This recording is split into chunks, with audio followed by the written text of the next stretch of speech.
I'm finding myself very caught between, on the one hand, wanting to honor his legacy of unity through debate and coming together to take down the temperature, and then wanting to honor his legacy of telling the truth.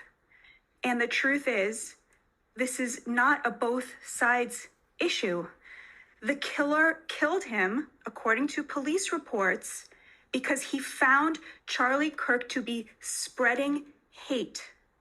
This is a view shared by every single prominent Democrat.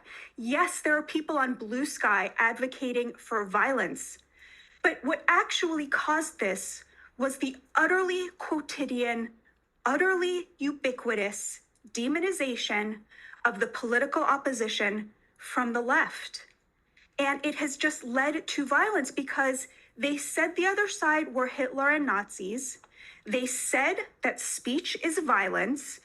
To combine those two things together is to sign the death warrant of prominent conservatives. And that is what we are seeing again and again and again.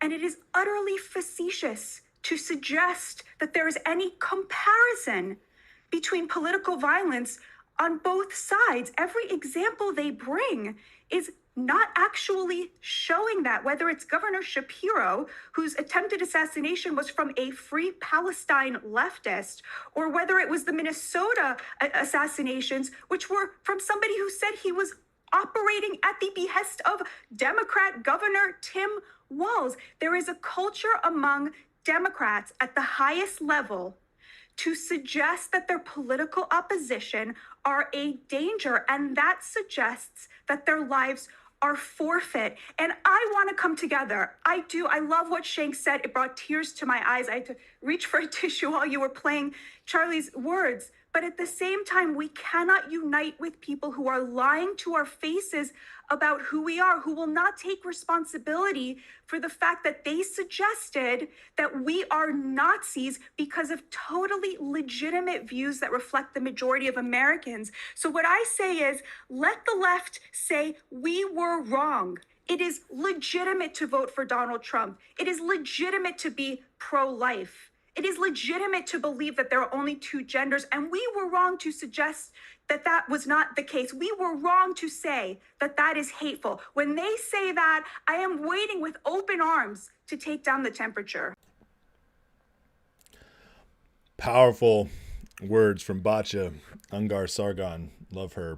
I'm finding myself very caught between, on the one hand, where's it going? wanting to honor his legacy. I don't know where my I'm starting to hear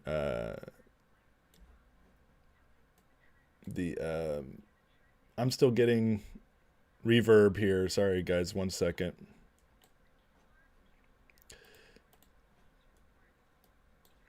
There it is. Okay. I had to find out why I was hearing it in my ears still. Anyways, how we doing tonight, guys? Hope you are well. Obviously it's still crazy out there. So much going on. So they caught the killer. They did. And Tyler Robinson is his name. Looks pretty awful. I mean, we got a lot to talk about on this because just all that's been going on the last 2 days. Sorry I missed last night. My wife is sick. She's still sick, but she's resting and all the kids are hanging out in their screen time. So I figured I'd come on because we just have so much going on. We got to talk about this killer. We got to set the record straight. There is a lot of truth going on with him that needs to be shared. That's and we got to parse through a lot of lies. There's so much out there, and a lot of it is simply just not the facts. So we're going to cover that. We're going to cover the ramifications of where we're at and what it means for our country, what it means for where we're actually at. I think a lot of people are waking up to the fact that the left in particular is so much worse than most people wanted to believe. So anyways, we're going to cover all that today. I got a lot to go through. And but thanks for watching. Welcome to the Ace Report. Please, if you enjoy this show, if you're interested, like, and if you're new, why don't you give it a subscribe? See if you like the content. You'll definitely like it if you're MAGA, and most likely if you're Christian or conservative. But even if you're moderate, you might find yourself learning here, because I myself come from a pretty moderate place once upon a time. But I feel like I'm getting more radicalized by the day. Can I get an amen? Let me say hey to people in the chat real quick before we get going. And then we're going to launch right into it because, like I said, there's a lot. There's a lot to go through. So, and we need to talk about what it means. Frank Anastasio, numero uno today. How's it going, buddy? Big Suede, Country Computers in the house. Blue 5, how you doing, brother? El Reno, how are you, sir? It's been a little bit. US1, he says, we lost a good man, a mentor, someone who loved people, debate, and sharing his faith. Charlie will always be remembered. I hope this will be his turning point. Amen, brother. And yeah, I've said it many times already, but the reason that Charlie hurts so much is because he was truly the best of us in so many ways. Young, successful, built from the ground up. Nobody platformed him, pushed him from behind. He eventually earned that, but he started on his own. And he was just, everybody says, left and right, everybody who knew him, that he was the real deal. Man of character, good father, good husband, not a paid shill. So just one of the good ones. He was everything he appeared to be and more. Big B, what's up? Joe W, Gary Maydill, Vince Felice, Toe Cramp, how's it going? Kathy, Henry Perez. I don't know if the family was Richmond, man. His dad was a sheriff. We'll talk about that. Don Dito, what's up? Pedro Rod, the one, what it do? I don't know what cherry picking you're talking about, Lorenzo, but we can talk about it if you have something to share. I would love to know what you had problems with Batia's statement. I found there's not one issue in it at all, but I'd love to hear if you actually have something substantive to share. Just Mike, what's up? Alan Krentz, how you doing? Michael Tucker, Michael Boyle, how you doing, friend? He says, you see how the far left leans on extreme violence when we don't agree with them. You can't fight that with words. They don't understand common sense. Well, that's absolutely right. And I think the right is finally learning that. Now, again, guys, you will never, ever, no matter how angry I get, no matter how frustrated I get with the left, there will never be a call for violence on this show. That's not who I am. That's not who we are. But I will use inflammatory words. I will, because you got to call a spade a spade. And the left, without violence, has to be completely destroyed and defeated once and for all. We have to do it through our arguments. We have to do it through our voting. We have to do it through our raising kids. We have to do it through serving in government when we don't want to. We have to do it through being willing to be inconvenienced. We have to be willing to do relationships. We have to live Charlie's. We have to make sure his death's not in vain. He set an example for us, and 99.9% of us, if maybe 100%, will never do it on his scale. But that's not what matters. It's not the scale that matters. Usually one man gets a massive scale because the masses aren't doing their small scale. And so one man will soak up all that attention. That's not what we need. If everybody did a little part, we'd reach far more than Charlie ever reached by all just doing our small part. And that's, if we all just do our part, that's what'll happen. And by doing so, by calling out every argument, by no longer playing nice in the realm of ideas, by no longer turning and ignoring the nonsense that teachers are saying or medical professionals are saying or the media is saying, by no longer accepting it and allowing it to just happen, we will defeat them once and for all. The right has not won in the masses the way we deserve to win, in the way our country actually is, because we haven't shown up. because we allowed politics to be played mostly on the left and by our select few. We've not shown up the way they have.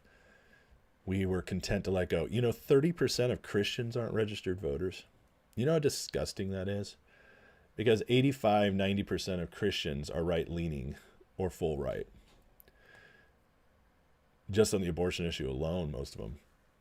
So that alone would make our politics a complete landslide in one direction for decades going further forward. So it's stuff like that. That's what I mean by the not showing up.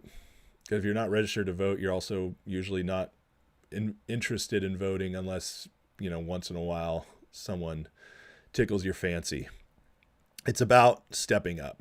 We have to step up. We have to quit pretending that we all just live our own personal lives and realize we do live in a community. We live in a cities, towns, countries, a country, I should say, but we're all a part of something, and we all have a part of where that goes. So, Lawson now says, why do I censor a ban when that's what Charlie was against? What a stupid question. I wouldn't ban anybody in person if we were having a debate. I ban or censor trolls, and I ban and censor bots. So Charlie was in person happy to debate people, as I would be. But I'm not going to have people come on my chat and spam nonsense. So that's a false equivalency. It's a stupid question. Nice try. If you have something productive to add to the chat, if you want a real debate, I'm always happy to engage. But if you're going to ask nonsense and do false equivalencies and try to gotcha, I will ban you in a second. I don't care. Because you're wasting everybody's time. We're not playing the game anymore, and we're not going to let you suck us into the game. Okay? So, Lorenzo, it's not straight up liberal or conservative. You don't have to watch the channel. That's fine. It doesn't bother me. But I also think you're pretending, what's the word I'm looking for? I don't think you've even given a chance. You couldn't even bring up what you didn't like about Botch's stuff. So this is what I'm talking about, guys. Do you see this, though? Even the people in the chat, the new people, because I'm on a different time, it's the game playing. It's the unwillingness to listen. It's the unwillingness to hear the facts. It's the unwillingness, and that is a huge problem. That is a huge problem. But we don't be silenced. We just keep going. And if it is nonsense, and as we're at the point now where the far left, the idiots, the crazies, we just don't even engage with them anymore. Once we find out that's who they are, we shake. It's just like, everybody's like, well, as a Christian, you should be accepting of everybody. Really? That's not the Bible I read. When Jesus told the disciples to go town to town, spreading the gospel, he also told them that when you're accepted, find a place to stay, engage with those people. Beautiful. But he said when they reject you, shake the dust off of your feet before leaving. In other words, say, okay, peace, we're done. Later, and move on. And that's what we need to start doing with the left. That's why this whole new unity thing, son, this is an idiot. Goodbye. That has nothing to do with free speech, dude. Also, this isn't free speech. This isn't, I'm not the government. Not my job to let you troll my channel. These people are so stupid. There was the gotcha. It's like he couldn't even hear what I literally just said. The spamming, the gotchas, that's not a conversation. So I love it. Bye. You won't be missed. I'm just telling you. Listen, we have, in so many ways, whether it's the Republicans, the conservatives, the Christians, all of us on this side of things, we've played this game so long where we will let the left dictate the rules. And what the left would do is they would push and push and push. And they would take and take and take. And we would say, we don't like this. And they would say, well, we thought you were tolerant. And we'd say, well, I guess so, and they'd push a little more, push a little more. And we'd say, hold up, this is not right. And they'd say, but you're supposed to be loving and accepting, and we'd be like, God, okay, fine. Just now, it's like the whole Charlie Kirk thing. It's like everybody out there saying, unity, unity, we need to unify. BS. What Bot just said is 100% true. Until they can repent, until they can say what they did is wrong, we don't need to listen to them at all. They have nothing to share with us because they're not willing to come to us. I heard the most wonderful comparison about this today. And it was a guy who did marriage counseling. And he said, if you're doing marriage counseling and you're doing whataboutism and you're doing, I'll say sorry when they say it's both sides, that never works ever. And I can tell you somebody who almost lost my marriage, almost, because I was a fool. I was in a bad place mentally, and I almost ruined. Lorenzo, you're a moron. You're an absolute moron. Do you listen to yourself? I know thousands of people. I've lived in 4 different states. I've traveled the world. You have no idea what you're talking about. Peace to you, brother, because you're an idiot. Goodbye. You're not coming back. Get out of here. What a dummy. Anyways, again, guys, we don't need to mess with these people anymore.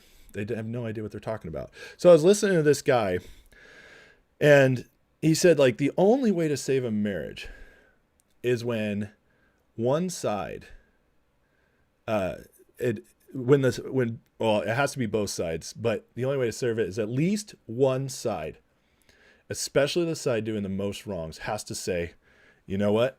I'm going to fix myself. I'm going to work on me. And you get past the point of saying, well, the other side has to say stuff too. The other side, I'll do it when they do it. I'll say sorry if they say it. That's what you have to do.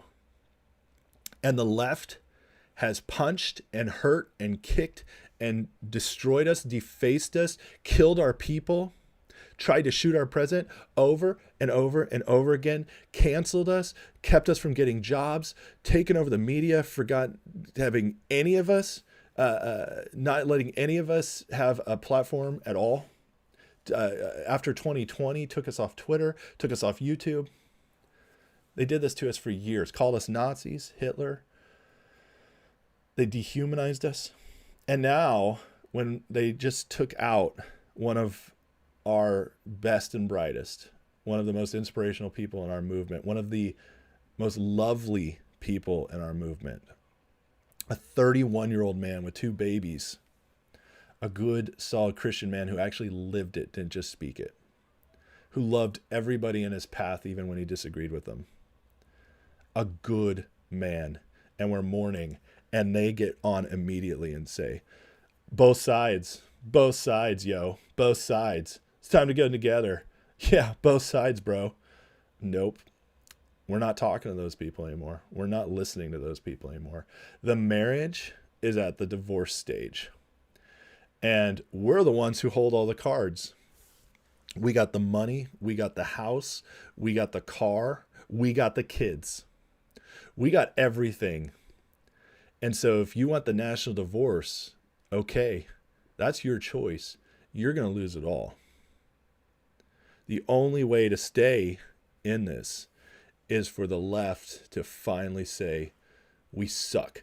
And for everybody on the left who actually has a brain and a heart and a soul still to say, our side has gone way too far. We have lost the plot.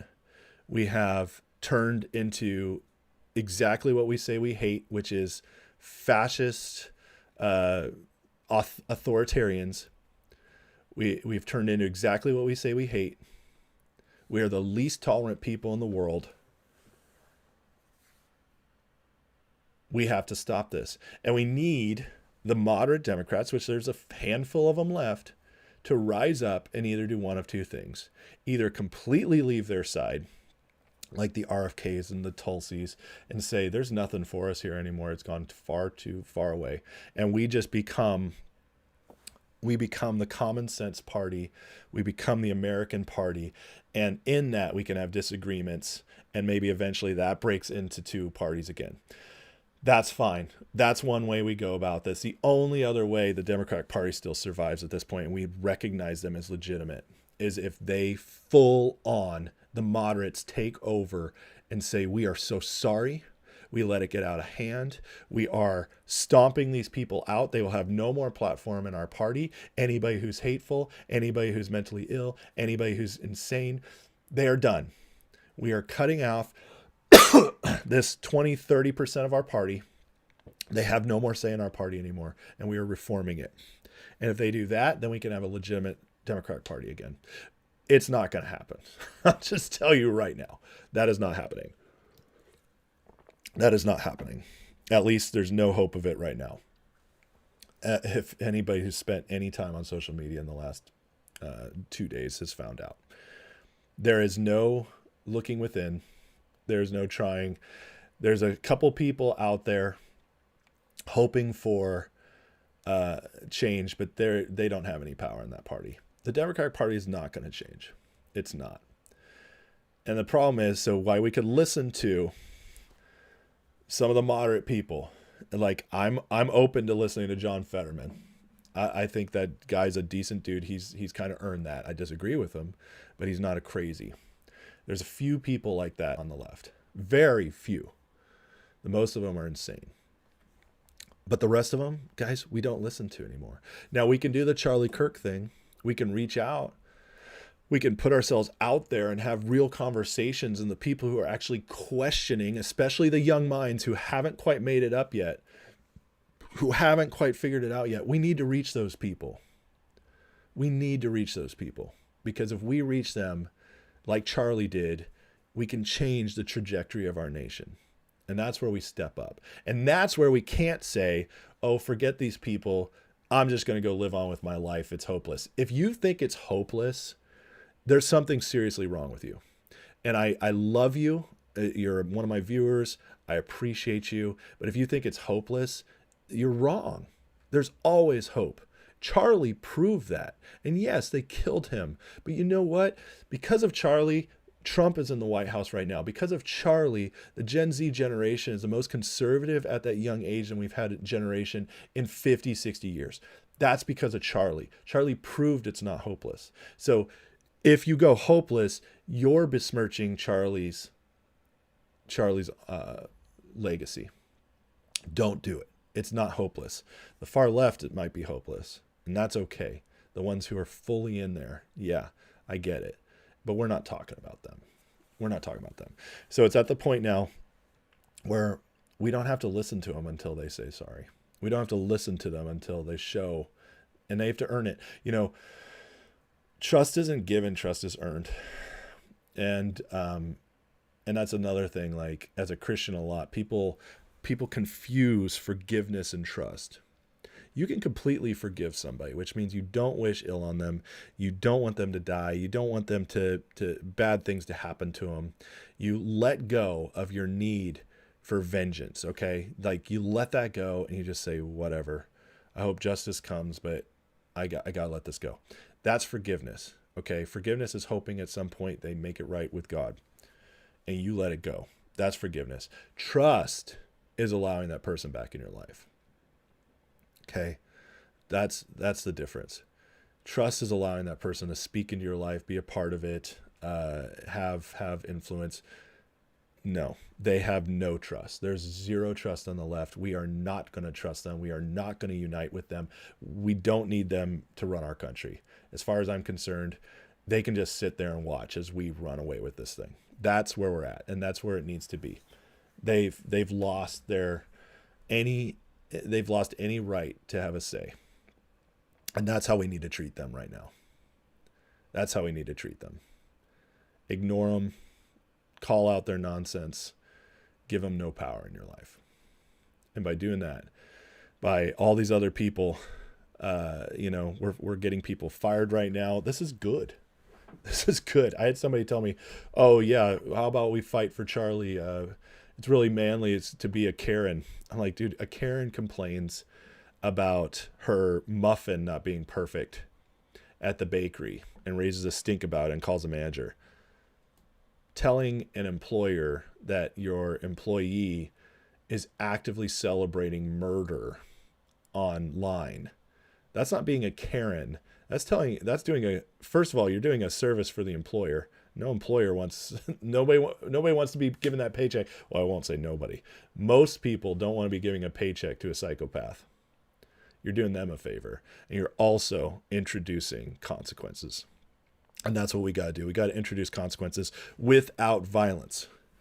I have to keep saying that, without violence, because I know there's going to be some moron who comes on here and be like, "Oh, you're calling for violence now?" Nope, never ever will. There are ways to win. There are ways to win. Let me catch up with some of your comments, and then we'll go to some of the stories I got. Sorry, I wasn't planning on starting like that, but there was just too much to say. Joe W. says, sad part is we're at war with the Marxist revolution. We either defend our republic or we don't. I 100% agree with you. Michael David, hopefully this wakes up some of the Democrats to the party to support. Amen. Mark Lynch says, what I'm worried about is the next shoe to drop and where that takes us. And Mark, I think that's a completely legitimate concern. What I'd say is that I think it's good to be prepared for anything, and we have to be. That just, Charlie's death proves it. But I also think there's a possibility that it gets better from here. And what I mean by that is I think this might have woken up the beast. Think about coming into this summer. Many people, and I was very open to this, thought we were going to have a summer of love again, 2020, with riots and stuff, everybody. Trump stamped that out immediately, and it didn't happen. There's a lot of worst case scenarios we thought were going to happen that have not. And I think that Charlie's death might actually have awakened enough people that we tamp it down. And I'm not saying there might not be a couple of incidents here and there, because there probably absolutely will. I think that's almost a given. But as far as like big term worse, I actually think Charlie's death might help us avoid that. As crazy as that sounds, I actually think it woke up enough people where we could. But I agree with you. We have to be prepared no matter what. Are we still eyeing GameStop and Finger? I'm not eyeing GameStop right now, but Finger, yes. I did catch two-way today, Vince, and Sean's rant was amazing. It was so beautiful, and I was so glad he finally did it. Forbidden, how's the electrical engineer come so... Are you talking about the killer? We're going to talk about the killer in a minute. So, Forbidden Planet, yeah, the Babylon Bee is great. I'm dreaming, Alan, about which part? Vince says there's no way they throw the crazies out their base. Well, absolutely right now, I agree with you. Rumdog says Democrats could show good faith changes by passing waiting appointments and laws right once passed. Well, we're taking over. We're on the appointments. We're taking it over. I'll show you how in a second. Vince says, who's picking up the microphone? Anybody can. That's the point. Charlie wasn't anybody at first. He just started doing stuff. And then it turned into something huge. You just never know. So if everybody just does something, and that's the thing, Vince, don't wait for somebody else. Talk to your crowd, talk to your family, talk to your friends. If you're, post some things on social media. If that's all you do, that's fine.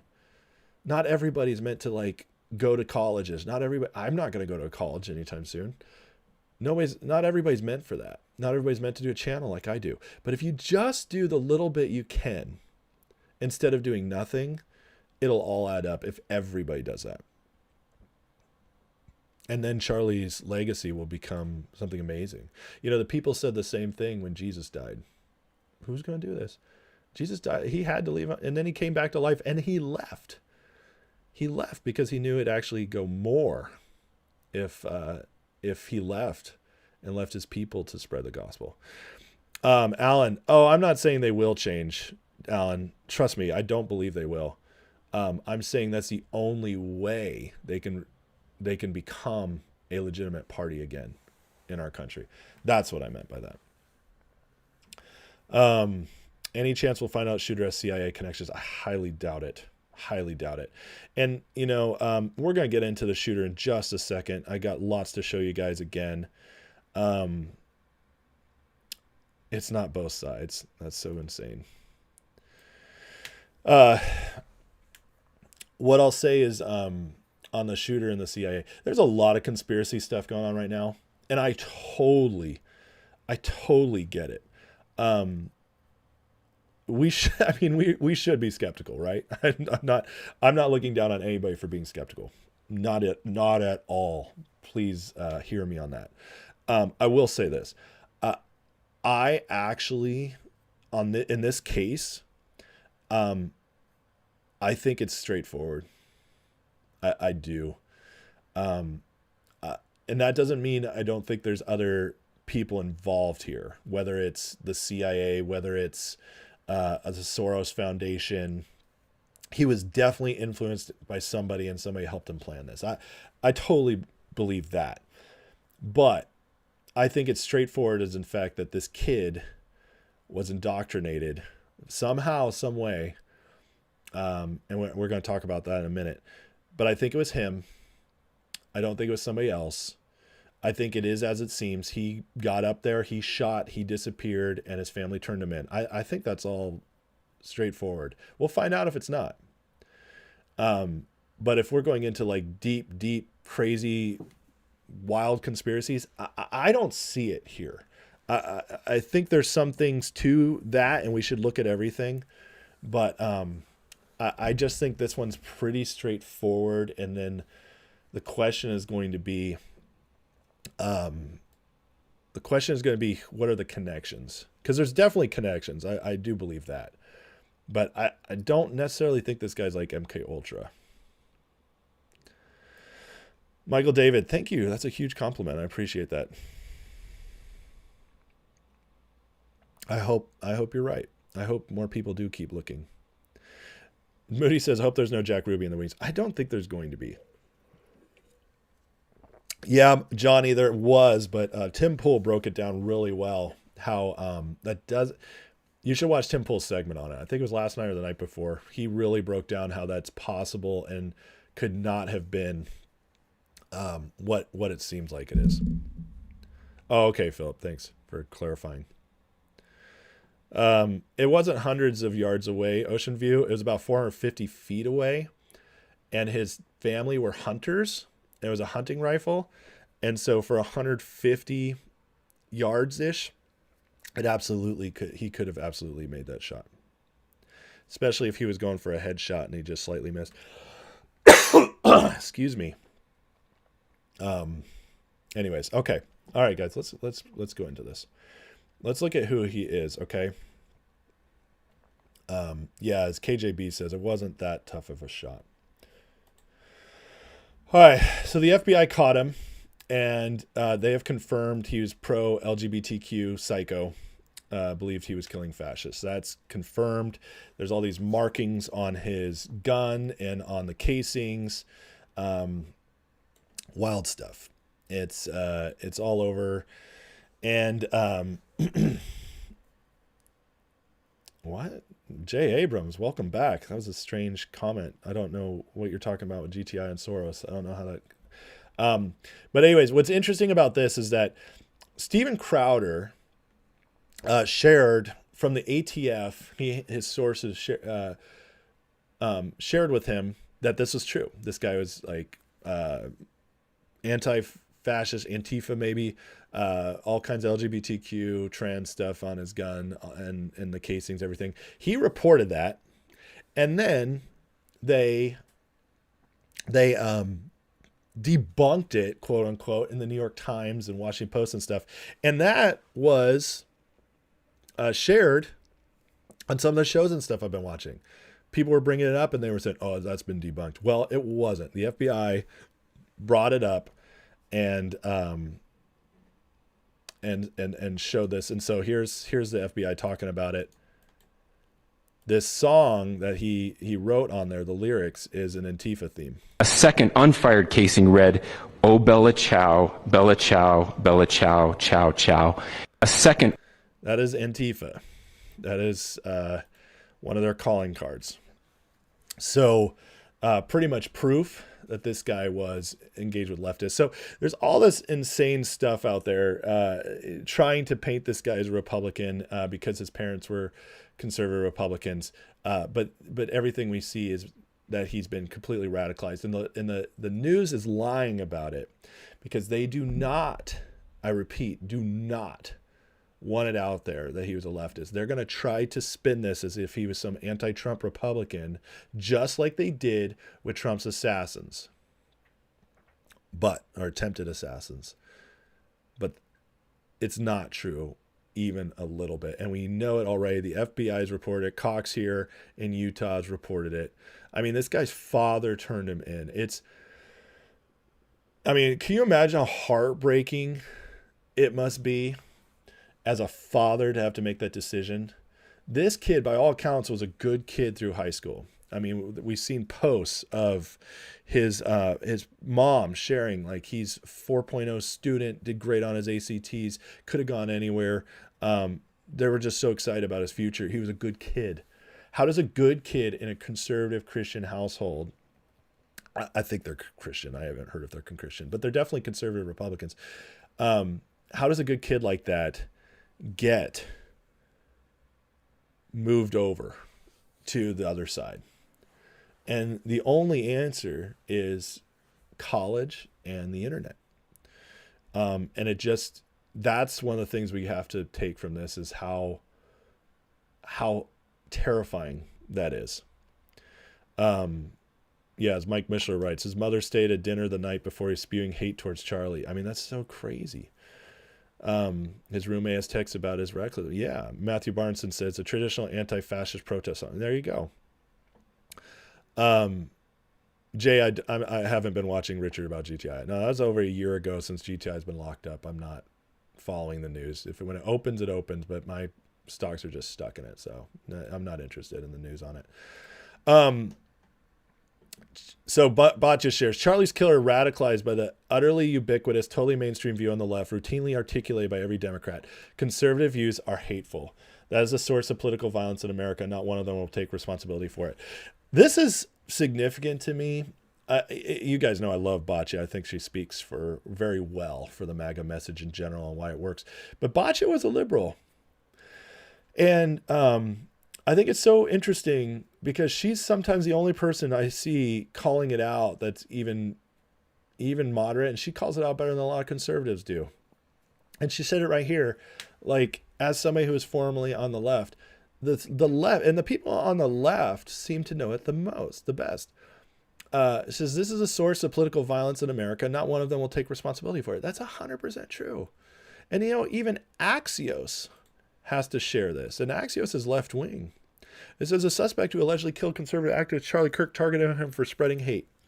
Well, you don't target somebody for spreading hate if you're on the right.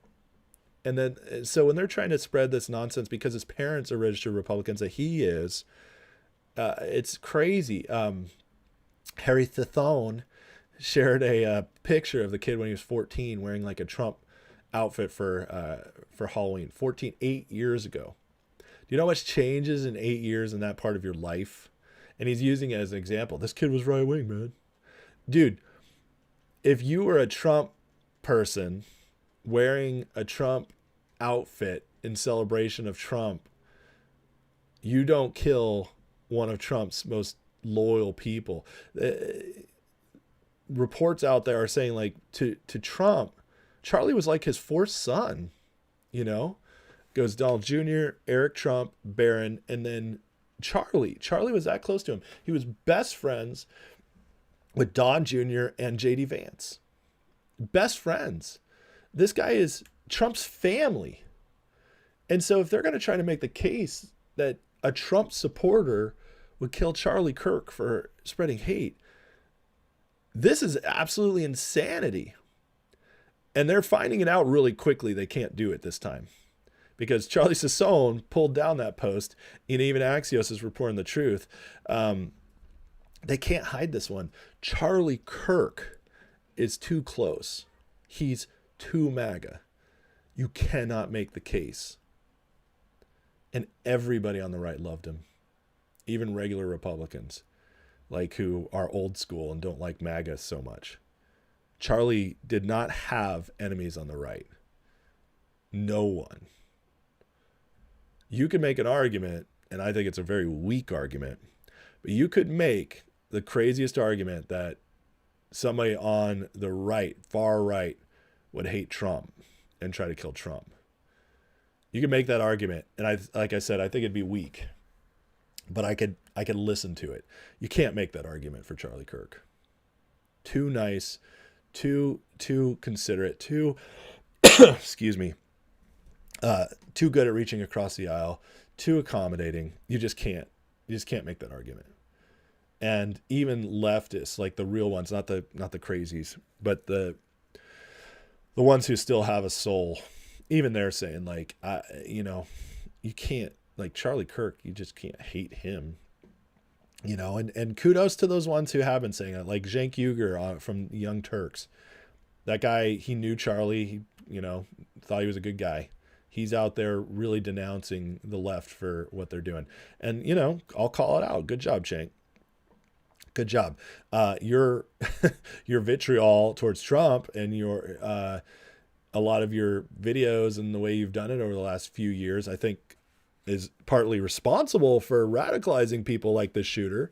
But, I'll give you credit where credit's due. Forbidden Plant says, I want to know what drugs he was on. We don't. That'll come out if it's true, if there's anything there. We haven't heard anything, though, yet about this kid being depressed or in therapy, anything like that. I know that happens a lot, but we haven't heard, that hasn't happened yet. Forbidden Plant asks, it always makes you wonder, was he a good kid? Did he do stuff the parents don't know about hurting small animals? You never know. You never know. But I can tell you that sometimes a good kid, you take a regular kid, okay, who might be a good kid in all sense of the word, but maybe he's a nerd, maybe he's lonely, and then he finds something. And the left is very good at this, very good at this. They're very good at finding the people who are kind of ostracized from society, maybe. And by ostracized, I mean, maybe they just don't really fit in. The left is very good. They're very good at finding those people and trying to make them feel accepted, make them feel like they're a part of something. And then they love bomb them is the term until they change them. And they're like, hey, maybe your parents have been wrong this whole time. And this kid who's lost and confused and lonely is like, got new friends, is just like, maybe they were. Man, I never thought about it that way. And these people are like, oh man, it's okay. It happens to all of us. And they just keep seeding this over time. You ever notice how hateful this over here? Or maybe it was a girl. Maybe some honeypot, liberal girl was like beautiful and finally gave this kid attention. And it was just like, honey, I could do stuff with you, but you got, I just can't. If you are Republican, he'd be like, no, that was just my parents. And it's slowly getting, you never know how it happens. It doesn't always mean they had issues as kids. There's lots of ways to radicalize somebody. Right here, it says he was communicating with someone on Discord prior to and about the assassination of Charlie Kirk. So he's on Discord groups. He's a gamer. Maybe he's always like seeking conspiracy stuff and he just went down the wrong rabbit trail. You just never know. I mean, look at this kid. He seems like a nice kid, but he's obviously not an athlete. He's very skinny. He's nothing on his walls. This looks like probably just moved into a college dorm or something. But everything's around the computer. That's probably was his whole life, whole social life mostly. It's, you can get really radicalized doing that. You can. And I don't want to try to guess. I don't think guessing helps. We can look at what we know. He was a kid, from all accounts, it looks like a good family, although his father was a sheriff, which maybe when he was being raised younger, a sheriff could be a workaholic. Maybe his dad was never home. Maybe his dad wasn't really there for him very much. Maybe his dad was just providing from afar, trying to be a good dad in that way, but maybe he was addicted to his job. I don't know. You can be a good man and slightly neglectful to your kids, and you don't really necessarily recognize it. Maybe you overworked. This kid certainly doesn't look like the kid of a sheriff who's, tough or anything like that. So I'm just saying, we don't know. We don't know what his past is, how he got there, except for the fact that at some point the left got a hold of him and tugged him in and started turning him. And that's what's it's terrifying but important to recognize, because it could be any kid. And what it tells us is that our kids are not safe on their own at college. And that we as parents have to really be there for our kids even more than we think. And there's still no guarantees, but at least then they have a shot. It tells us that you have to protect your kids longer and further in life than we used to. It tells us that we have to really, really be intentional with teaching our kids why we believe what's right. You got to lay that foundation. Not just tell them, but help them process it. Because if you just tell them and they don't really understand it, then a college professor, a discourse group could help them go a different direction. Oh, here, let me tear apart this argument. They don't have an answer. These are kids we're talking about. And the left knows it. The left knows it. And that's why they go for the kids. They know they can get to them. Right now with the trans movement, Gen Z, almost 20% of them consider themselves to be somewhere on the spectrum of LGBTQ. 20 years ago, it was like 3%. How do you go from 3% to 20%? It's not genetics, it's peer pressure. It's peer pressure and picking them off one at a time. The left has gotten so good at this. It's terrifying. But we can counteract it. We just have to recognize it. And so many people, and this is where the right has truly failed. We believe we maybe go to church, have a good job, our kids are clean cut, they go to a good school, all that stuff, and we figure everything's fine. We don't engage that much. We don't really push those things. We just figure things are good. I gave my kid a good life. I supported them. I loved them. We went on vacations. I saw them as much as I could. I was always there. We stayed together. Me and their mom didn't divorce. You think all that stuff. And then you go through the box. You let the schools actually spend way more time with them. You let them go to college without a great foundation. You thought it was there, but you weren't intentional enough. I'm just saying, and I'm not picking on anybody. I'm saying the right in general has done this, and that's how these kids get radicalized. It's going to take more intention going forward, is my biggest point in all this. With our kids, with our communities, with everything we touch. We can no longer think, if I just go about my life, everything will be fine. If I'm just a good person, everything will be fine. This has proven to us that you cannot think that simply. You just can't. Alan says, what about the dude who jumped up when Charlie was shot, looked back at the shooter? I can't tell you. We don't know. Some of these things are going to be coincidences or just unexplainable, and we're going to have to be okay with that. Some of them might actually be something. We're going to have to find that out. But we didn't vote for this guy to get in, Trump to get in, who, this is his son, basically, who died almost, a spiritual son to him.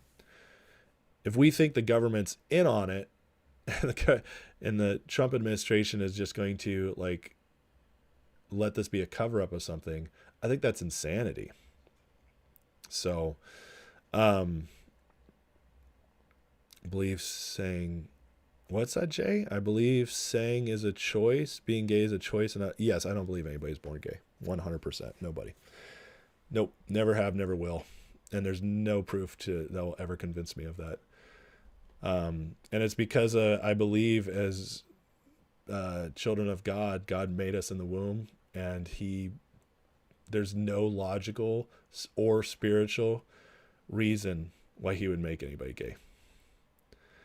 And 90%, this is a proven fact, 90% of gay men had issues with their father, either an absent father, an abusive father, or a neglectful father. This is proven fact. So, sorry, there's just so many more sociological answers than anything. There's no gay gene. Vinman, many regular boys have never received a kind word from a pretty girl and in fact have been made fun of. One day he comes across a group that includes some fives and he gets attention from performing tests. I mean, that's very true. For Ben Plant says, sometimes if grades collapse, it can put a kid into a more panicked mentality. Well, that's true too. I mean, again, we don't know why. We just know it happened. And that's what matters. That's what matters the most. And it's like, what can we do with that? I know we all want to think that it could never happen to our kids, but it could if we're not intentional nonstop. Hey, son, what are you learning at college? What did they say to you? What are you hearing? Why are you going that direction? You got to catch it early before, I try to have these conversations with my kids often. And whenever something comes up, I tell them why it's wrong. If I see them watching something on, YouTube or something, I say, hey, this person's wrong. They're lying right now as they speak this. I call it out every single thing I see. I don't just pretend, it'll be fine, I'll weed out of it.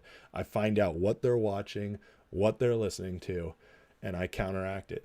I will not allow my kids to get out of my house without hearing why we believe what we believe and preparing them. I tell them all the time, your teachers may lie to you. Your friends don't know what they're talking about. I say, these are people you can trust.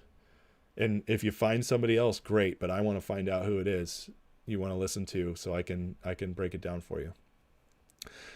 I get 18 years with my kids, maybe 20 if they stick around a little bit. I'm not going to waste that time.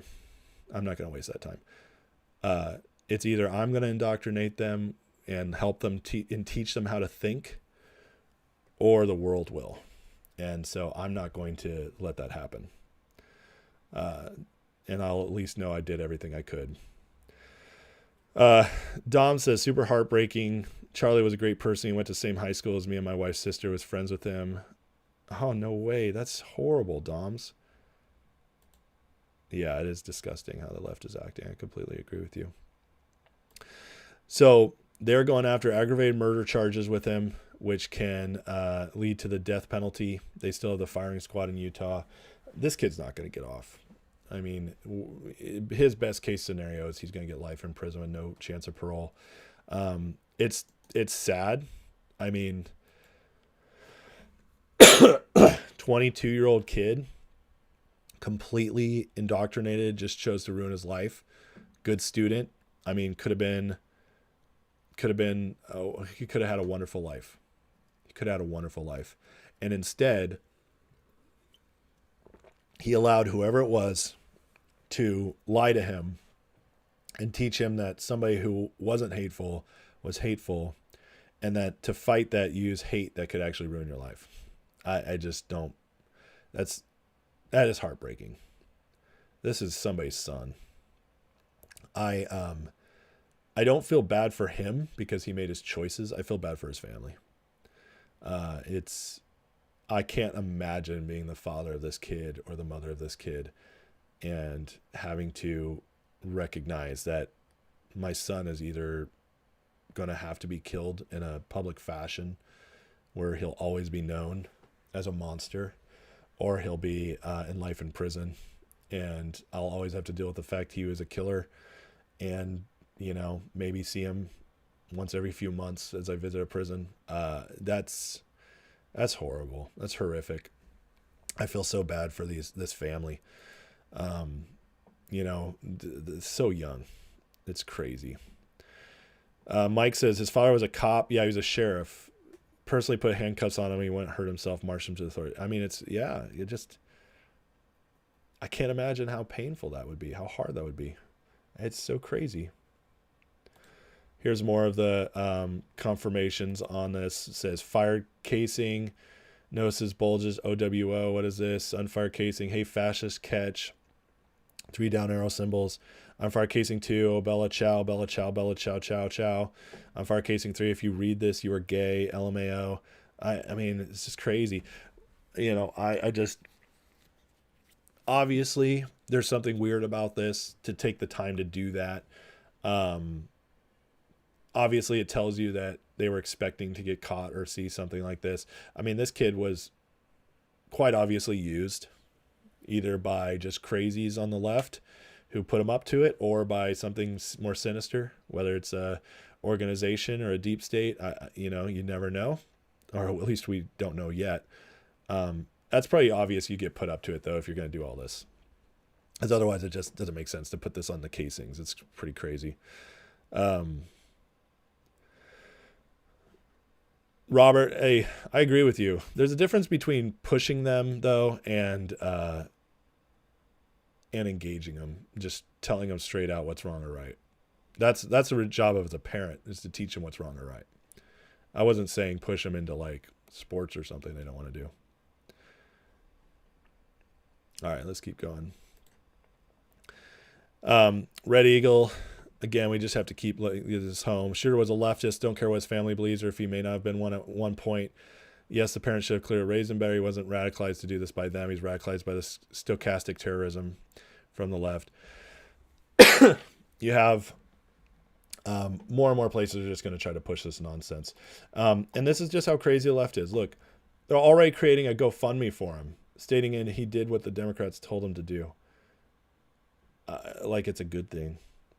So that's crazy. But thankfully, GoFundMe already has responded to this. But it just shows you, that they're so not apologetic for this. They're so thrilled by what happened. They will fund these people even after they've done it. And that's just outright, and that's saying you fully endorse it. If somebody commits a crime and it's public like this, I mean, most of us saw Charlie get shot, as terrible as it was, and then people are supporting him financially after that. That's so sick. It's so sick. And as Mark Mitchell reports, here's what people don't understand. The radical, and this is what we need to really keep hitting home here.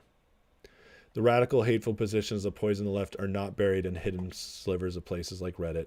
They're ubiquitously held across 99% of the Reddit site. Narratives are brutally enforced by all-powerful anonymous moderators. Moderators could be CCP, KGB, NWO, or deep state actors for all we know. And that's not going to help you guys see it. But, I mean, just stuff like this. You won't be shedding tears for Charlie Kirk, 53,000 upvotes, 7,300 comments. This is a place, Reddit's a place where a lot of kids go to, go talk about video games, engage with, pop culture stuff, maybe go down a conspiracy road. Reddit is got a lot of influence. And just like Mark here is saying from Rasmussen Reports, we don't know. I don't spend any time on there. It's a cesspool. But again, Reddit's not the only place. It's just one of the most popular places. But even on X, there's dark corners where you can get in the leftist algorithm and just get fed crazy stuff. TikTok, same thing. They are going to your kids whether you want them to or not. I mean, we have, there's a rule in my house. My kids don't get social media at all. My kids, even my oldest, 17 and 15, they don't have Facebook. They don't have Instagram. They're not allowed. They don't have X. They're not allowed because I know what it does to kids' brains. That addiction and that constant feed. They don't have TikTok.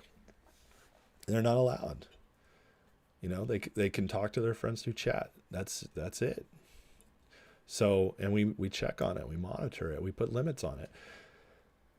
They will get to your kids if you leave an inch, somebody will find it.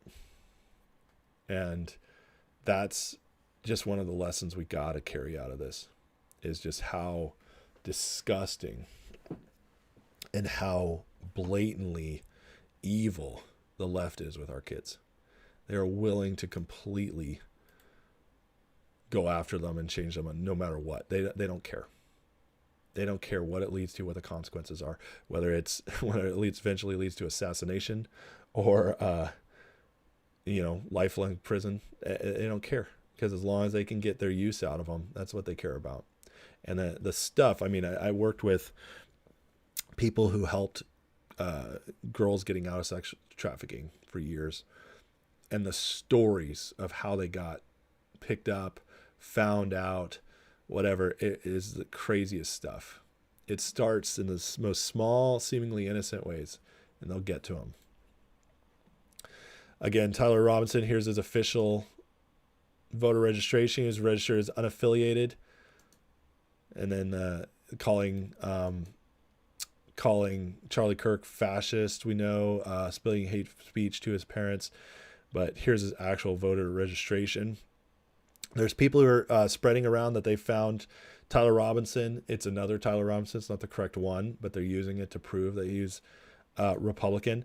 But you get stuff like this. This is Billy Baldwin or William Baldwin, star of many movies in the 90s, saying not black, not trans, not Muslim, not an immigrant, not a Democrat. And this is what they're trying to spread around just to kind of prove, gotcha, he's not one of us. Sorry. It's just... Unfortunately, he is. Mark Maddox says, Houston Wade subreddit full of this stuff. I can't stand Houston Wade, but I've never looked at his Reddit. I don't do anything on Reddit. Vinman says, Robinson supposedly walked most of the way to college with his rifle and his pant leg under his shirt. If he didn't have the rifle jumping off the roof, who planted the rifle? I don't know, Vin. I don't know. I mean, I don't know the whole story on that. Robert, online social media is mostly fake. Paid actors and bots sow division from foreign and domestic forces. Dead internet theory is very real. It is very real. There was a story recently that something like 60% of internet activity is now attributed to bots. 60% internet activity. How crazy is that? These bot farms are out of control. And yeah, you really can't trust much of anything anymore unless you actually do the work to make that earn your trust. It's gotten absolutely insane. Okay, let's pick up to what we're going into now. So out of this is why I'm getting encouraged, because what happened to Charlie was unthinkable. It was terrible. It was heartbreaking. And we all had to mourn and experience our grief and feel scared and process all that. And now it's like, what are you going to do about it? And I'm talking about the Trump administration. This is what we voted for. We voted so that we'd have somebody in there who, A, would clean up the mess we're already in, and B, would respond appropriately and with force when something else terrible happens. And now I think we're going to start seeing it. So here's calling out Kash Patel. Here's self-declared Antifa leaders entrenched on American campuses. By the way, look at this list, guys. This guy's compiled this list. It just goes on and on and on. This is terrifying, but these are all self-proclaimed Antifa leaders. Okay. I mean, look at, it's just the thread. Several hundred names. But I think we're going to start seeing action on this, and here's why. You got Trump coming out and saying, we're going to go after Soros. Looks like a RICO case. So that's huge. Soros directly tied to Antifa, funded them, everything. You got Mark reminding everybody, establishment's not going to be happy about Trump going after Soros, but who cares?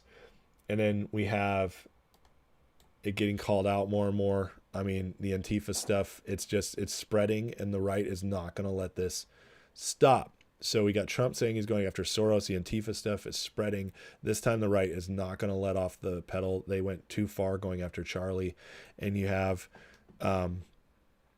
Trump pushing the Republicans to go after stuff like Act Blue.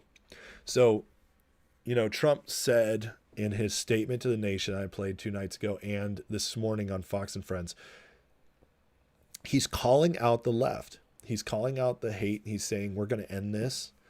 And I think they're really going to do it. They've already issued, this is huge to me. Going after Act Blue, huge. Going after Soros, huge. RICO, awesome. That'll, pardon me, that'll end Antifa. It will, if all that money dries up. They've already ended USAID. So we are seeing stuff happening that we never would have seen before. Okay. In the past, whoever was in charge, whether it's Bush or Reagan or, think of a Republican president, the vast majority of them would have been like, this is an awful day. We need to unite as Americans. We will mourn Charlie, blah, blah, blah. And then they'll get the killer and they'll basically be like, it's over. Well, that's not what we're seeing here. I think Trump, who already is dismantling the left, I think now we're going to see a double down. And what's makes me excited is that not only will we see a doubling down from Trump, but we're going to see the people be much more behind it. Latest polling shows you get canceled or fired a few years ago for saying all lives matter, but now all lives matter beats Black Lives Matter 65 to 20%, even among black people. Guys, the people are waking up. Things are changing. We are ready for justice. We are sick of how things have been going on. There's another one right here. Let me show you real quick.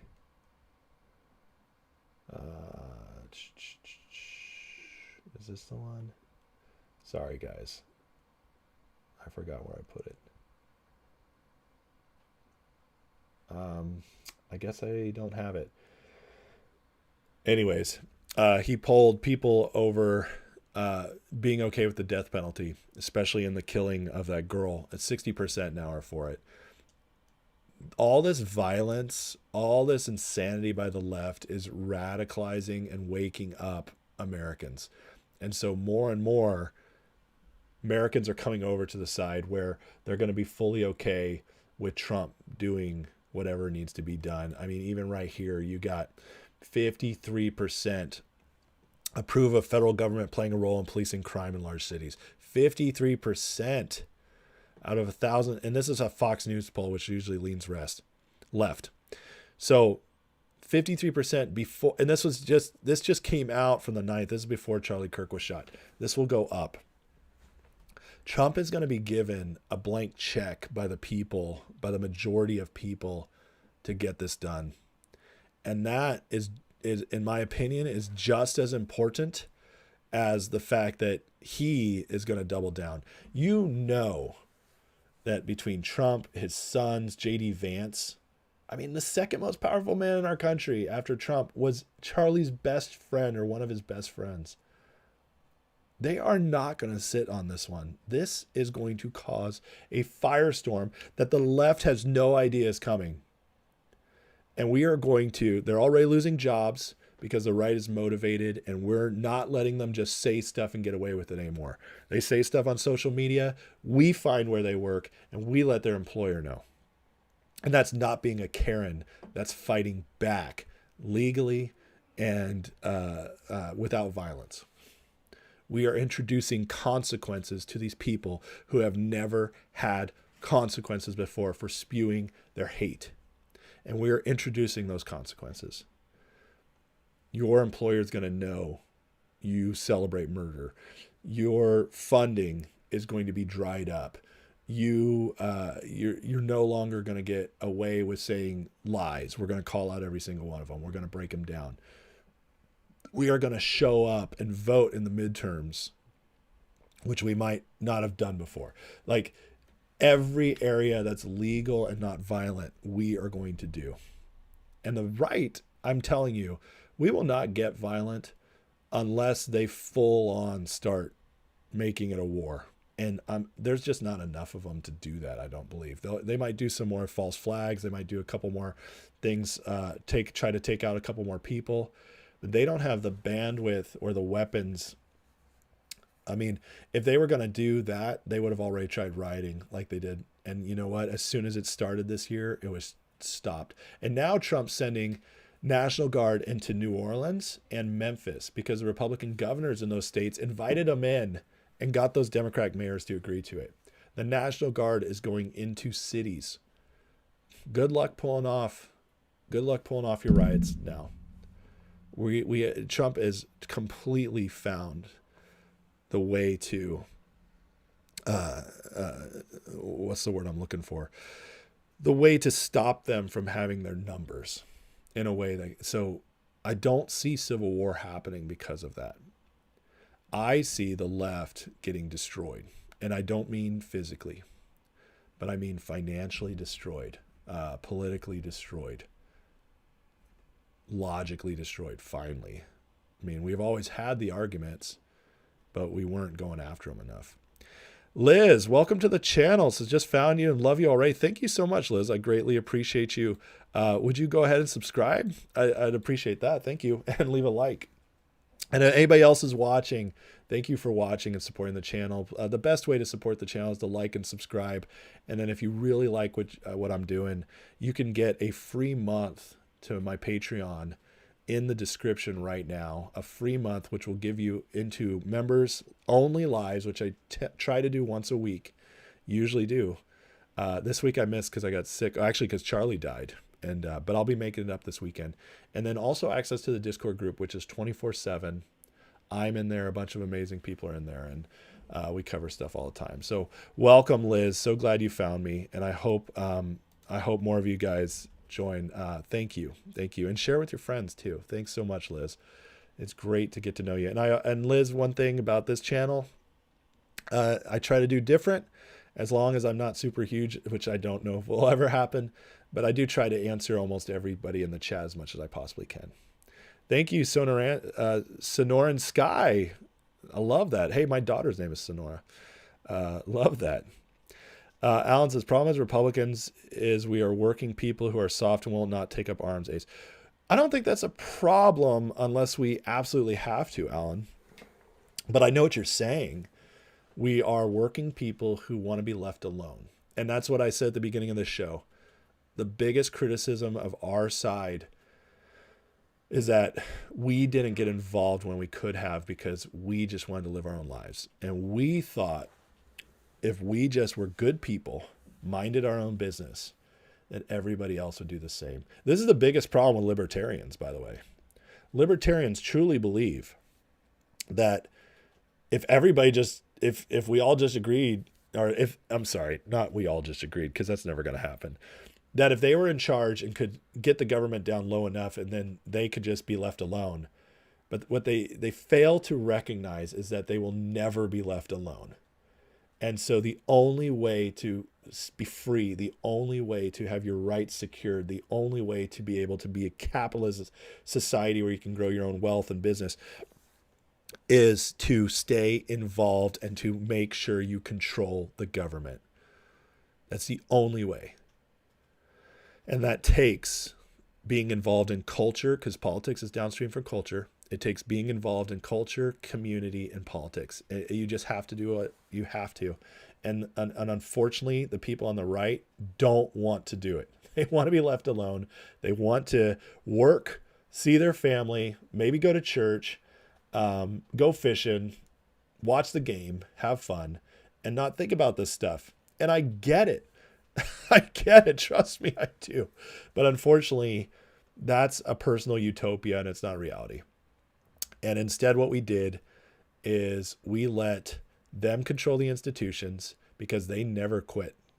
We had a revolution in 1776 that was so powerful that it set the stage for us to have a really good run for a long time.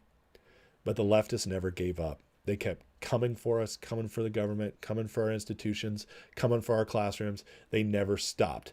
And we were perfectly happy to say like, I mean, I don't like it, but yeah, it's we'll just vote. It'll be okay. Yeah, but the problem is when you just vote every 4 years, you're missing all the small elections. Maybe there is no good candidate. Maybe you're supposed to be the candidate and you don't want to be. I get it. Trust me, I get it.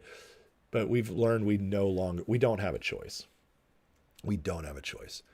And so, Alan, I agree with you that the problem with us is we wanted to be left alone, and now we're finding out we can't be, and we just have to wake up. We have to wake up and be involved. That's it.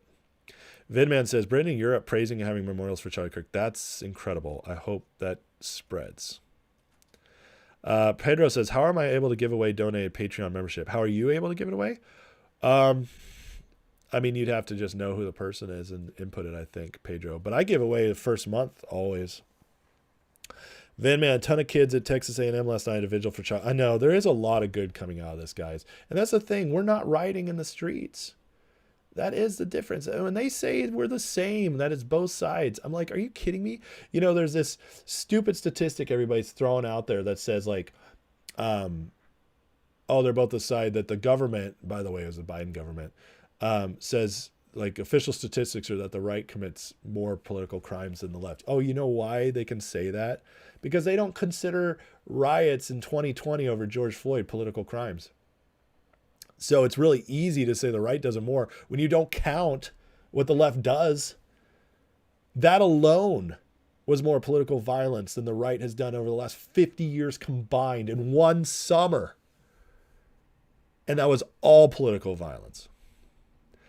Going after people for not agreeing with you, just destroying cities just because you were mad anyways, or you had the excuse, quote unquote.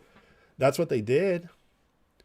Because a drug addict overdosed and a cop stood on him while he overdosed, and a criminal, and they used it to destroy cities. And that doesn't get labeled as political violence. So I'm sorry, but you cannot, there's no statistic that you can trust in this. Literally thousands and thousands of political violent incidents happened that summer, and they're not counted. It was January 6th times 20,000. And when you don't count that, yeah, you can manipulate the numbers. But that's why it's not both sides. It is so much worse on the left. So much. And it's not that we don't have crazies every once in a while, but He Has Risen says, Kash Patel is disrespectful saying see you in Valhalla. You know, I didn't like that either, but I don't think it was disrespectful. Kash and Charlie loved each other. I think Kash is a Hindu, which is not my favorite thing, having a non-Christian up there, but I don't think Kash is like super practicing Hindu. I think he was raised that way and he just hasn't become a Christian, which I hope he does in this administration. He's got a good chance of it because he's surrounded by them. So I think it was saying, like Viking, that's the Viking heaven and you get there by being a warrior. So I don't think that was Kash being disrespectful. I think that was Kash trying to be honorable in the way he knew best. And I think it fell flat for almost all of us. But, I just knowing who Kash is, I understood it. I liked it, but I don't think it's disrespectful. Alan says, the Dems know not to push the right too far like a child pushing girls. Yeah, except they stopped. And you're right, Alan, for the longest time, they knew how to do it. They inched forward, and that's what I was talking about earlier. They'd inch and we'd be like, oh, this is a little uncomfortable. And they'd say, oh, but you're supposed to be tolerant. You're Christians. We're not going to hurt you. We'd say, okay. And we'd do that over and over and over again. And before we knew it, if we woke up and looked, instead of the inching, it's the frogs boiling in boiling water. You look back and you say, oh my God, look how far they came. But we never did that. That was part of the problem, but now they've gone too far. And that's one of the beauties of Trump, Alan, is that Trump pushed them. He said, we're fighting back now. And when we fought back, it outraged them and they started showing who they really were. And that's why the left has consistently gotten less powerful the last decade, because as they keep showing who they really are, they keep losing followers. So I know, Alan, you're a lot older than me. I love you, Alan. You're one of the good ones. Vince asks, please touch on why God lets bad things happen to good people. You know, Vince, I hate to tell you, but it's actually very simple. And not all Christians agree on this, but I'll tell you, I've studied this extensively, and I'll tell you what I believe is truly the right answer. God doesn't let in the sense you're thinking. It's not like God is controlling each one of us, and then a bad person comes along and he's just like, well, I'll let him hurt you. That's not how it is. God gave us this earth, which is in the Bible, gave the earth to man. He put us in charge of it, which is what he tells Adam and Eve. And then Jesus tells us when he leaves. And it's ours. And God said, I'm still in control. I'm hanging out up here. I will intervene when I need to, or when you really ask me to. Faith is one of the ways they can bring him in. But he also said, like, I'm up here. You guys are going to make the world with my help, with using the Holy Spirit. In other words, just like children, you raise your child as a baby, and you're all in every minute of their lives. And then they get a little older and they get a little more freedom. And then they become teenagers and they get uncomfortable amounts of freedom. And then they become adults and they leave. And you're still their father. You're still their mother. You still love them. But they are free. And that's how God is with us. There's a reason we refer to him as Father. There's a reason that he uses this language, because he created the whole system. And so it's not so much he lets people do stuff, but he lets people have free will. Charlie's free will was to keep putting himself in dangerous situations. That other guy's free will was to be there. I can't tell you every single thing of why it happened, because I don't understand from a spiritual perspective. But I can tell you that there's a whole lot going on more than we know. For instance, in the book of Daniel, he's praying for breakthrough. And it takes 21 days. And when the angel gets to him, Daniel's like, whoa, what took so long? And the angel's like, God dispatched me, basically. He doesn't use the word dispatch, but he's like, I was sent the second you started praying. And then in the spiritual realm, I got in a fight with the Prince of Persia, he calls it, which is a demon that is a principality over Persia. And he fought it for 21 days, and then he finally reached it. See, the angels, God does most of his miracles through his angels. And they play by rules. They do. They play by the rules of time. And listen, I'd love to ask God why he did it all this way, but what it all comes back to is he gave the earth to us. And the vast majority, if not almost everything bad that happens on earth, is because of people making bad choices. And I'm not saying Charlie made a bad choice, but obviously the other guy did. But God gives us a promise in that. He never promises bad things won't happen. But he promises a couple things. He promises, A, that if you suffer and persevere, you will grow in character, you will get better, and you'll become a better person over time and stronger and everything. That's number one. The other thing he promises is in Romans 8:28 is that when bad things happen, God will make good out of it. And the good out of it will always outweigh the bad. Those are the promises we have. So when you say, I understand the question, because many people have that question. Why does God allow these things to happen? I just think it's the wrong question. I do. And I think it's because we've been taught that we're not as powerful as we are. But we control pretty much what happens on the earth. People. And God can help us. God can partner with us. But more often than not, God partners with us by by speaking to us, by leading us, by pulling on your heart, giving you ideas. It's a partnership. And by giving this rule set, that if you live by that rule set, you're more than likely going to have a much better life than everybody else. So that's how God partners with us in our lives. And if you notice, ever since the Holy Spirit was released by Jesus in 30 AD, the world, even though there's been some dips, but the world has progressively gotten better in many ways. We live better lives now, healthier lives, not 100% healthier, but you know what I mean. We're living longer. It's easier to live now. Air conditioning, thank God. There's just a lot of things you can point to. But we have dips. We have dips where humanity starts really messing up again, or we're facing some great challenge, and it gets a little rough for a while, and then it goes back up, and it keeps going up. And that's the trajectory of history. And so, yeah, did God let Charlie die? No.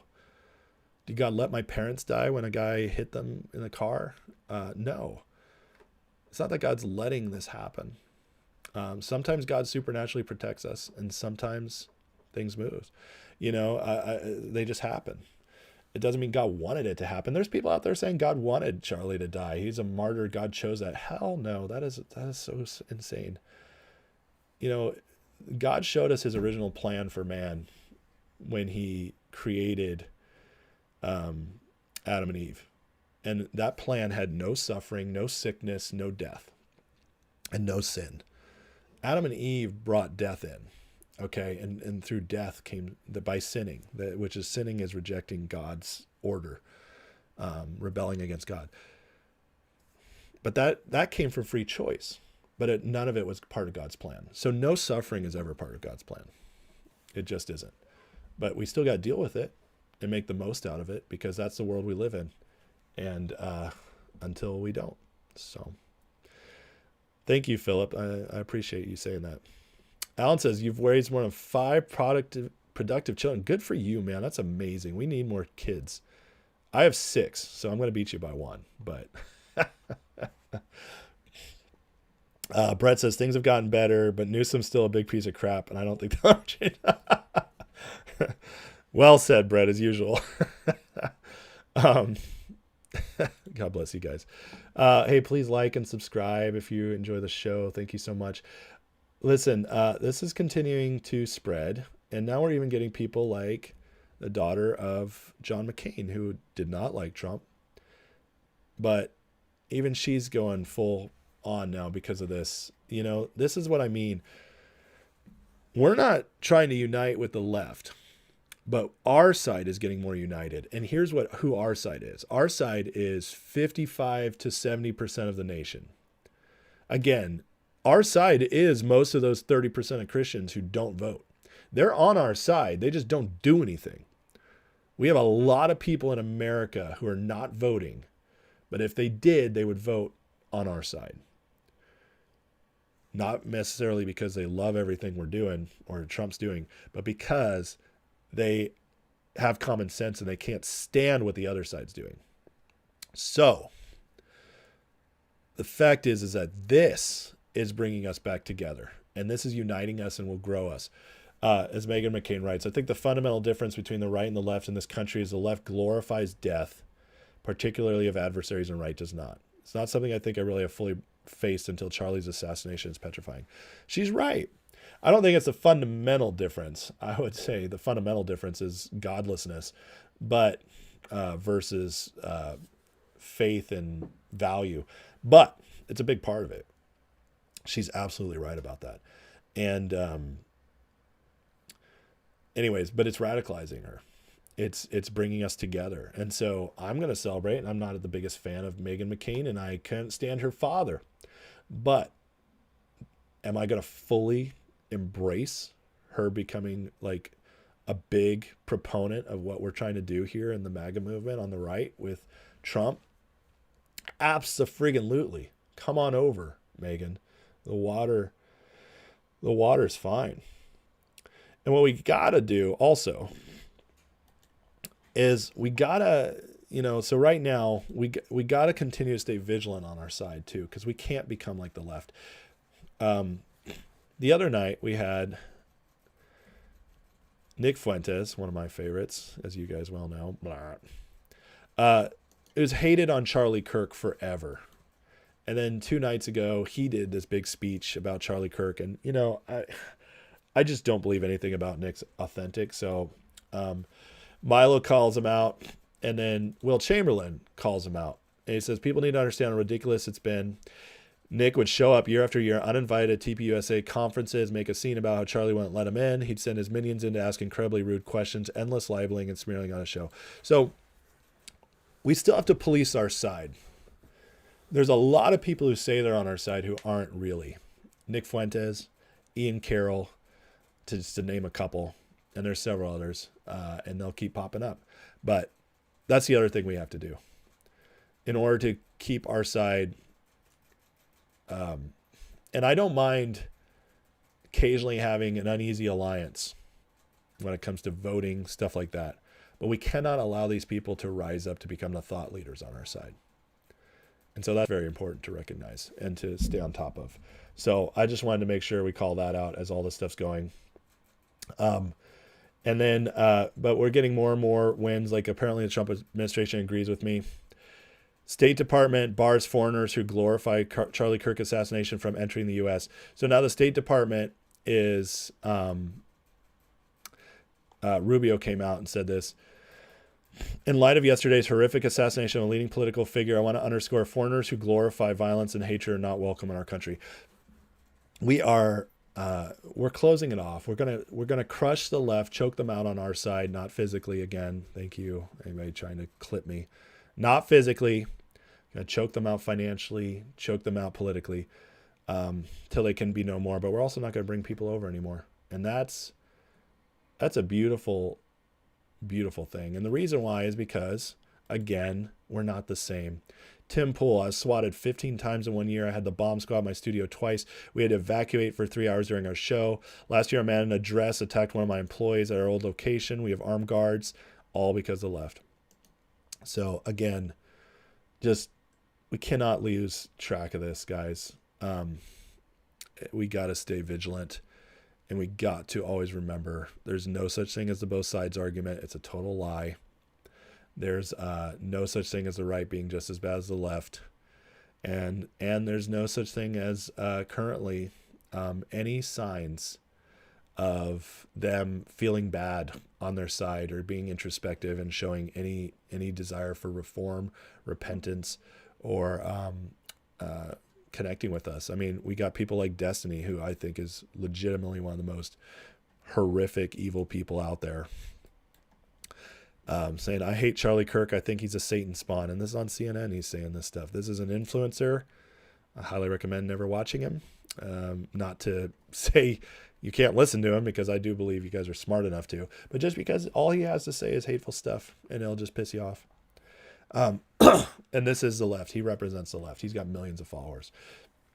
So again, this is probably the kind of guy, though, that what's his face, the shooter, Tyler Robinson, came over and discovered and was radicalized by.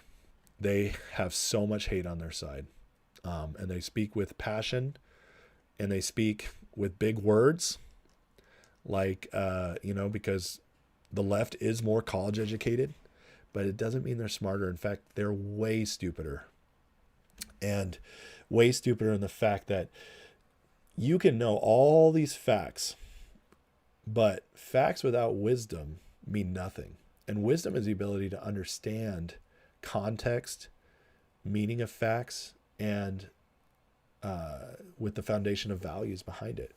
And again, in the Bible, God says, the wisdom of the world is foolishness to me. What's the wisdom of the world? The wisdom of the world is knowledge, straight knowledge without wisdom, which means, again, what I just said, understanding context, understanding how it fits within values, stuff like that. Common sense. You can have all the stats in the world, but if there's not common sense giving you the right context behind it and how to use those, you don't have wisdom. And so that's foolishness to the world, or foolishness to God, I should say. And these guys with their college degrees and their years and years of education, they learn lots of words. They like to pretend they know all this stuff, and they like to spout and overwhelm simpler people. And simpler doesn't mean stupid. That's not what I mean. I mean people just set in their values without maybe big vocabularies, and they'll use that. And that's why they constantly use this statistic, educate versus uneducated. They mean stupid versus not stupid. That's what they mean, but they can't say that. So they use the uneducated thing, but it's not uneducated. I would take the person who's never been to a proper school, but was raised with good values and understands, say, business, understands relationships. I would take that person and be way more successful with them 99 times out of 100 than the person with 25 years of education. That's just the facts. And the left doesn't want you to acknowledge that because they still want it to glorify college. They want you to glorify college. They want to hold it on a pedestal as the end all be all, because college is where they take our kids away and they get indoctrination factories for 4 years. And that's why they want to keep it going. Keep your head on a swivel, says Alan. Yeah, right. What was that US one? Said, since politicians refuse to honor their oath of office to serve and protect. Oh yeah, many do. Absolutely. Mike Mishler says, Democratic facts are just claims from corrupt data without proof of context. Or they're facts taken out of context, you know? Like when the devil tempted Jesus in the wilderness, he used the Bible. He quoted scripture. But Jesus knew the context of those scriptures and was able to throw it right back at him. But if it was just some new Christian the devil was trying to tempt, who didn't understand their faith, they just were like, I just met Jesus yesterday, you know? And then you could throw a bunch of scripture at him. He'd be like, oh, okay. That's how you steer people off the path. Brett says, I wish Trump would start revoking FCC licenses, make lamestream media outlets pay for licenses. I totally agree with that. I hope we see it. Allende says, we're all one people in an economic trap until we find a way out. Allende, I completely disagree with you. But that's okay. I disagree with you in your supposition of what's coming. I think good things are coming, and left right really, really matters. It's not a distraction.